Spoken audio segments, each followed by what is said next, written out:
नमस्कार दोस्तों, मैं कौन हूँ, कहाँ हूँ, या आप कौन हैं, कहाँ हैं, हम सबका वजूद आखिर क्या है और क्यों है। सवाल बेहद अजीब और अटपटे हैं, लेकिन वीडियो को पूरा देखने पर आप खुद से भी यही सवाल पूछने लग जाएंगे। दोस्तों, धरती पर आपकी शुरुआत स्पर्म्स की रेस के साथ हुई थी। आप सौभाग्यशाली रहे जो ये रेस जीत गए। अगर हारते तो आपका कोई अस्तित्व नहीं होता। उसके बाद आप एक भ्रूण में तब्दील हो गए। इस दौरान आपके माता पिता आपके नाम के बारे में सोचते थे। लड़का होगा तो ये नाम रखेंगे या लड़की होगी तो ये। आपको इन सब बातों से कोई मतलब नहीं था। आपको तो खुद ही नहीं पता था कि आप लड़का हैं या लड़की। आप आराम से अपनी माँ के गर्भ में आराम फरमाते रहे। 9 महीने बाद डिलीवरी रूम में माँ के गर्भ से बाहर आपने पहली सांस ली। सब लोग आपके जन्म की खुशियां मना रहे थे, मिठाइयाँ बांट रहे थे।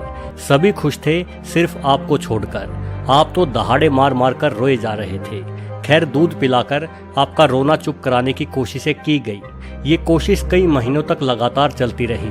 जब भी आप रोते, आपको दूध पिलाकर चुप करा दिया जाता। आप सो जाते, फिर थोड़ी देर में उठ जाते, फिर रोने लगते। आपको हर कोई अपनी गोद में लेता, आपके गालों पर, होंठों पर किस करता, लेकिन इतना प्यार मिलने पर भी आपको कोई फर्क नहीं पड़ता। आप वैसे ही गला फाड़कर रो देते थे। आपके लिंग के अनुसार आपका नाम भी रख दिया गया। सबने काफी सोच समझकर बड़ा क्यूट सा नाम आपके लिए चुना, लेकिन आपको तो इन सब से कोई लेना देना नहीं था। फिर भले ही आपका नाम रामलाल, उमा शंकर या कुछ भी रख देते, आपको तो वैसे ही चिंगाड़े मार मार कर रोना ही होता था।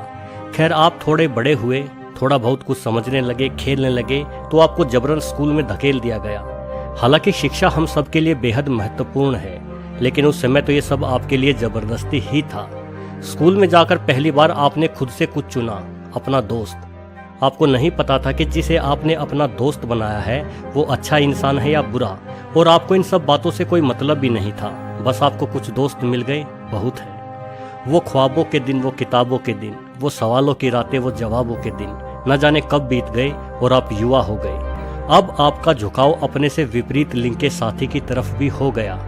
आपने मोहब्बत की, आपका दिल टूटा। आप फिर से अपने बालपन की ही तरह छाती पीट पीट कर रोए, लेकिन किसी को भी आपके दर्द से कोई लेना देना नहीं था।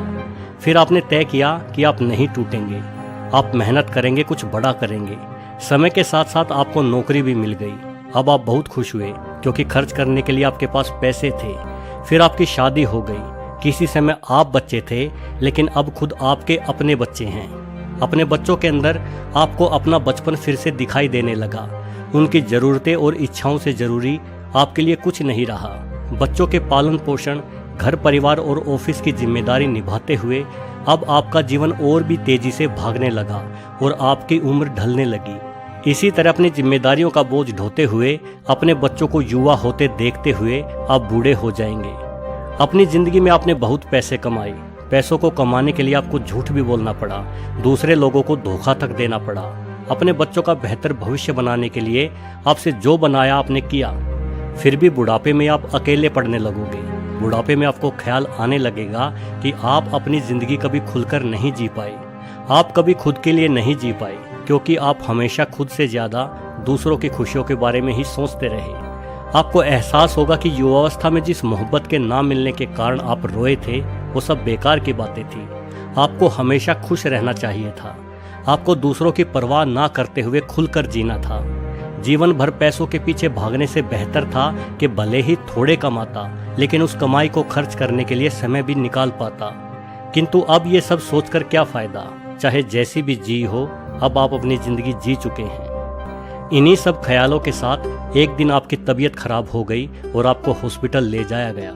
एक दिन हॉस्पिटल में ही आपने अपनी पहली सांस ली थी, और आज हॉस्पिटल में ही आपने अपनी आखिरी सांस भी ले ली। अब आपका इस दुनिया में कोई अस्तित्व नहीं है, लेकिन ये दुनिया यूं ही चल रही है। आपका जीवन साथी, आपका बेटा या बेटी आपको याद करते हैं। आपको याद करते हुए उनकी आंखें भर आती हैं, लेकिन धीरे धीरे वो भी आपको भुला देते हैं और दुनिया की भागदौड़ में शामिल हो जाते हैं। बीते वक्त के साथ आपका जीवन साथी और आपके बच्चे भी इस नश्वर संसार को छोड़ चुके होंगे। आपके बच्चों के बाद आपके पोता या पोती भी शायद थोड़ा बहुत कभी आपको याद कर ले, लेकिन उसके बाद की पीढ़ियां तो जानेगी भी नहीं कि आप कौन थे और क्या थे। एक दिन आपके पोते को एक पुरानी फोटो एल्बम मिलती है, उसमें आपकी भी फोटो थी। तो आपका पोता खुशी से आपकी फोटो अपने बच्चे को दिखा के कहता है कि देखो बेटा, ये थे मेरे दादाजी। आपके पोते का बेटा आपकी फोटो देखकर कहता है कि अच्छा, ये आपके दादाजी थे। वो बच्चा कुछ देर तक आपकी फोटो को देखता है, उसके बाद वो एल्बम के पेज को पलट देता है। अब आपकी हैसियत, आपका वो जीवन जिसे आप बहुत जरूरी मानते थे, एक पेज पर सिमट चुका है जिसे कोई भी पलट सकता है। कुछ दशकों बाद आपकी वो फोटो एल्बम भी पता नहीं कैसे पुराने अखबारों के साथ कूड़े के ढेर में पड़ी थी। वैसे भी आपके पोते के बाद की पीढ़ियों के लिए आपके फोटो एक कूड़े के समान ही होंगे, इसलिए रद्दी के ढेर के साथ आपकी फोटो एल्बम को कबाड़े वाले के तराजू पर तोल दिया गया। उसके बाद आपके फोटो रिसाइकल होते हुए फिर से कोरे कागज में तब्दील हो गए। आप उन कागजों से मिटा दिए गए। अब आप कौन थे, कहाँ थे, कोई नहीं जानता। लेकिन जरा ठहरिए, आप तो सोशल मीडिया के समय में जन्मे इंसान हैं। आपकी हजारों फोटो वीडियो फेसबुक और इंस्टाग्राम या टिकटॉक आदि पर भी उपलब्ध होगी। लेकिन ये वेबसाइट वाले भी आखिर कब तक पुरानी यादों को ढोएंगे।